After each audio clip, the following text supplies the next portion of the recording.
चलिए दोस्तों, स्वागत है आपका एक और नई वीडियो में। दोस्तों आज है हमारा विंडो एसी का छठा दिन। तो आज हम समझेंगे विंडो एसी की कार्य प्रणाली, यानी कि विंडो एसी किस तरह से कार्य को करती है। तो इसको जीरो से हम समझने वाले हैं। ठीक दोस्तों, तो हम सबसे पहले हम समझते हैं कि जो विंडो एसी होती है, विंडो एसी के कार्य प्रणाली को समझने के लिए उसमें कार्य कर रहे प्रमुख दो साइकिल को समझना आवश्यक होता है। यानी कि जो विंडो एसी होती है दोस्तों, उसमें जो दो साइकिल होती हैं उनको समझना बहुत जरूरी होता है, तब जाकर के हमारे विंडो एसी किस तरह से कार्य करती है वो समझ में आएगी। तो वो कौन कौन सी होती है? विंडो एसी में कार्य करने वाले प्रमुख दो साइकिल निम्न प्रकार है। यानी कि वो कौन कौन सी साइकिल है जिनके द्वारा विंडो एसी जो है वो कार्य करती है। तो नंबर एक है हमारा रेफ्रिजरेशन साइकिल और दूसरा है हमारा एयर साइकिल। इन्हीं दोनों साइकिलों की वजह से हमारा जो विंडो एसी है वो कार्य करता है, जिससे हमें कूलिंग प्राप्त होती है। ठीक, तो इसको हम डायग्राम की सहायता से आपको समझाने वाले हैं किस तरह से हमारी रेफ्रिजरेशन साइकिल होती है और कैसे हमारी एयर साइकिल होती है। तो इसको जीरो से समझेंगे। एक ही डायग्राम के माध्यम से हम इन दोनों साइकिलों को बड़ी आसानी के साथ समझ सकते हैं। तो चलिए पहले इस पर डायग्राम को हम बना लेते हैं, उसके बाद आपको समझाएंगे कि किस तरह से विंडो एसी कार्य करती है।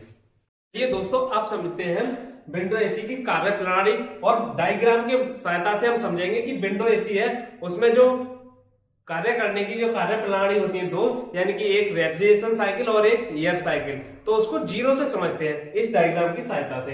तो सबसे पहले ये देख लीजिए, ये हमारा विंडो एसी का डायग्राम है। ठीक, तो पहले इस डायग्राम को समझ लेते हैं। ये जो साइड है दोस्तों, इधर की जो साइड है, इधर वाली ये हमारी इंडोर साइड है, और इधर की जो साइड है दोस्तों, यहां से इधर की ये हमारी आउटडोर वाली साइड है। ठीक, जो हमारी इंडोर की जो साइड है उसमें हमें एक एवोपरेटर और एक फिल्टर और एक ब्लोअर देखने को मिलता है, जो कि हमारे कमरे के अंदर की साइड में हमको देखने को मिलता है। और जो कमरे से बाहर की साइड में होता है वो आउटडोर साइड होती है, उसमें फैन मोटर यानी कि और यानी कंडेंसर कॉइल और कंप्रेसर, ये चीजें हमारी जो कमरे से बाहर की तरफ को जो एसी होता है उस पोजीशन में लगी होती है। तो जो कमरे के अंदर की साइड में होता है वो हमारा इंडोर साइड होता है, और जो कमरे की बाहर की साइड में होता है वो आउटडोर साइड होता है। ठीक, अब समझते हैं इसमें जो रेफ्रिजरेशन साइकिल होती है, यानी कि रेफ्रिजरेशन बोलते हैं दोस्तों गैस को, यानी कि जो हमारे एसी के अंदर जो गैस होती है वो किस तरह से कार्य करती है, यानी कि किन किस तरीके से वो इसके अंदर वर्क करती है, और पूरी साइकिल होने में कहां कहां होकर के हमारी गैस गुजरती है उसको समझते हैं। तो दोस्तों जो हमारे कमरे की बाहर की साइड में लगा हुआ होता है आउटडोर, उस आउटडोर की साइड में लगा हुआ होता है हमारा कंप्रेसर मोटर। ठीक, कंप्रेसर मोटर का कार्य होता है गैस को एक स्थान से दूसरे स्थान पर भेजना। यानी कि कंप्रेसर का जब हम मोटर स्टार्ट कर देते हैं तो गैस को कंप्रेस करके ये हमारा एक स्थान से दूसरे स्थान पर गैस को भेजने का कार्य करता है। तो सबसे पहले जब हम इसमें सप्लाई देंगे तब हमारी इसमें रेफ्रिजरेशन जो साइकिल है वो स्टार्ट हो जाएगी। जैसे ही हमारा कंप्रेसर स्टार्ट होगा तो कंप्रेसर में दो लाइन बनी होती है। एक जो सबसे ऊपर कंप्रेसर की साइड में लाइन होती है वो डिस्चार्ज लाइन होती है। कौन सी होती है? Discharge line. तो ये डिस्चार्ज लाइन से गैस को हाई प्रेशर हाई टेम्परेचर के साथ गैस को क्या करेगा? डिस्चार्ज करेगा। तो डिस्चार्ज लाइन से जैसे ही कंप्रेसर हमारी हाई प्रेशर गैस को डिस्चार्ज करेगा तो ये हमारी गैस जाएगी कंडेंसर कॉइल में। ठीक, जो हमारे आउटडोर साइड में लगा हुआ होता है कंडेंसर कॉइल। कंडेंसर कॉइल में जब हमारी गैस जाएगी तो इसके अंदर कॉपर की पाइप, बहुत सारी कॉपर की पाइप घूम घूमकर एक कंडेंसर कॉइल बना हुआ होता है, जिसके अंदर इसका कार्य होता है गैस को घुमा घुमा करके ठंडा करना।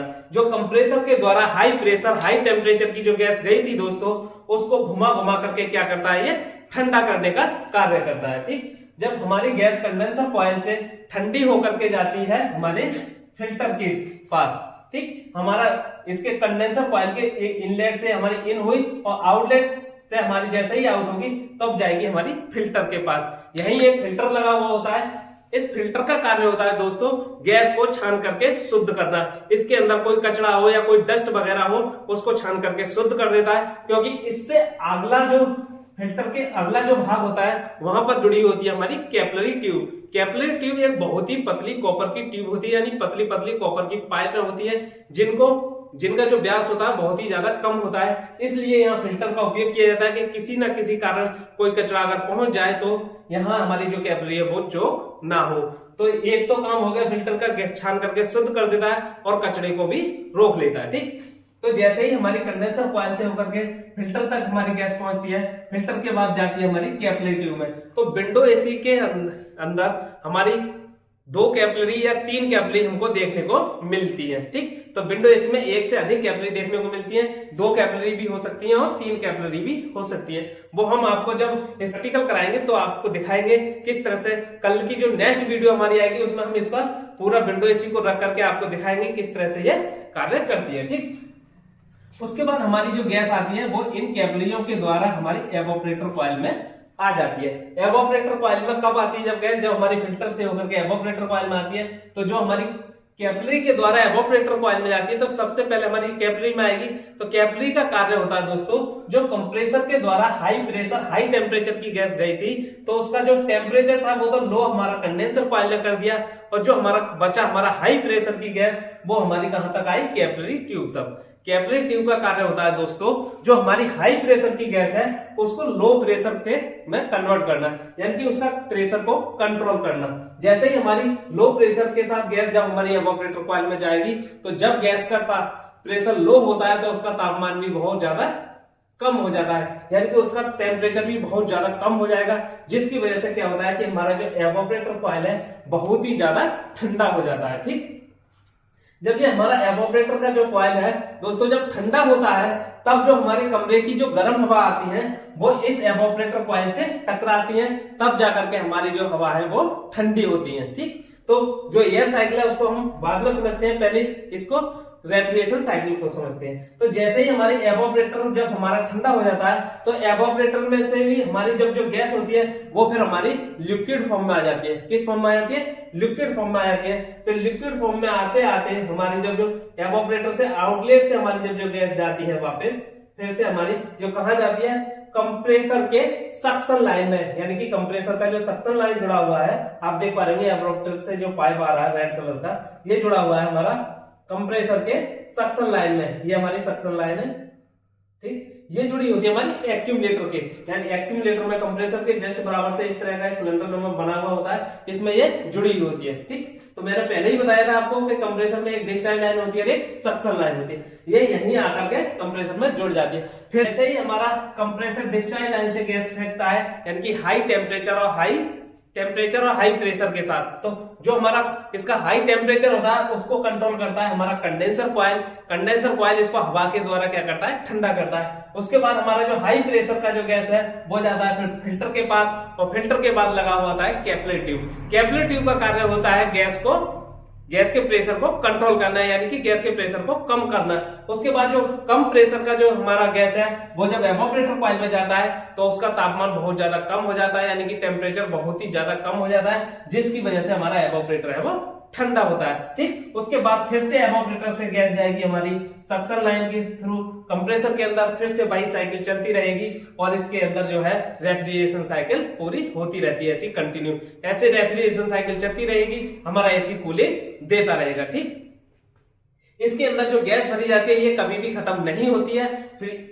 फ्रिज के और एसी के अंदर जो भी गैस भरी जाती है वो कभी भी खत्म नहीं होती है, इसका रेगुलर यही साइकिल चलता रहता है और एसी हमारी कूलिंग देती रहती है। किस स्थिति में गैस हमारी फ्रिज के अंदर से कम हो जाती है वो नेक्स्ट टॉपिक है, वो किसी हम अदर वीडियो में आपको बताने वाले हैं। अब समझते हैं दोस्तों हम इसका एयर सिस्टम, यानी कि जो एयर साइकिल है उसको समझते हैं कि एयर साइकिल का इसमें क्या रोल होता है। ठीक, तो ये तो समझ लिया आपने इसका रेफ्रिजरेशन साइकिल, किस तरह से इसमें रेफ्रिजरेशन घूमती है जिससे हमारा एसी ठंडा होता है। ठीक, अब जो हमारे कमरे के अंदर जो ठंडी हवा आती है वो किस प्रकार आती है दोस्तों, तो जो हमारा इंडोर साइड है उधर और जो आउटडोर साइड है इन दोनों की साइड में एक फैन लगा हुआ होता है, यानी कि एक पंखा हमारा इंडोर साइड लगा हुआ होता है, एक फैन हमारा आउटडोर साइड लगा हुआ होता है। इन दोनों के सेंटर में लगा हुआ होता है एक मोटर। इस मोटर में दोनों तरफ को ऐसा सॉकेट होता है कि दोनों तरफ हम पंखे को लगा सकते हैं। ठीक, ये इस तरह का एक मोटर होता है कि इसके अंदर दोनों साइड में सॉकेट लगा होता है। इधर ब्लोअर फैन जुड़ा हुआ होता है,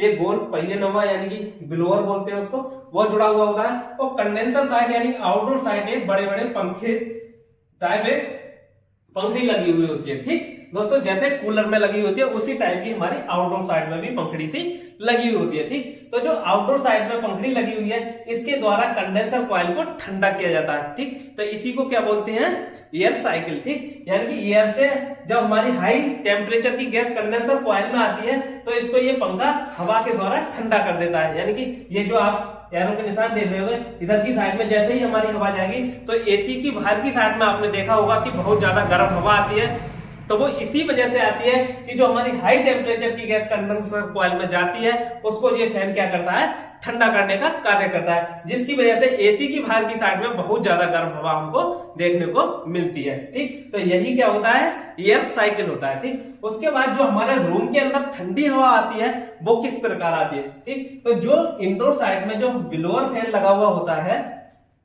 वो जो हमारी इंडोर साइड हमारे रूम के अंदर की साइड में लगा हुआ होता है, वहां से जैसे एसी है जस्ट उसके पीछे लगा होता है फिल्टर। ठीक, इसको बोलते हैं एयर फिल्टर। तो ये क्या काम करता है, जो हमारा एवोपरेटर कॉइल होता है और एयर फिल्टर एवोपरेटर के ऊपर लगा होता है, तो ये अंदर की साइड में यानी कि कमरे की हवा को अंदर की साइड में खींचता है। यानी कि जिस तरह से आपको एरो दिख रहे होंगे, ये यहाँ से हवा को खींचेगा, पहले आएगी हमारी एयर फिल्टर में, फिर आएगी हमारी एवोपरेटर कॉइल में। ठीक, जैसे ही एवोपरेटर कॉइल में हमारी हवा आएगी तो एवोपरेटर का टेम्परेचर बहुत ही ज्यादा कम होता है, और जैसे ही एवोपरेटर में होकर के हवा हमारी गुजरेगी तो ये ब्लोअर अपनी, ये आप साइड देख रहे होंगे इंडोर साइड, इतना अलग होता है, ब्लोअर हवा को खींच करके इधर की साइड में फिर से कमरे में को ही फेंक देता है। यानी कि कमरे की हवा को ही लेगा ये और कमरे में को ही दोबारा से फेंक देगा। यानी कि जितनी बार कमरे के अंदर जो गर्म हवा है पहले उसको सक करेगा और उसके बाद इस एवोपरेटर से शुरू होकर के ये हवा क्या हो जाती है, ठंडी हो जाती है,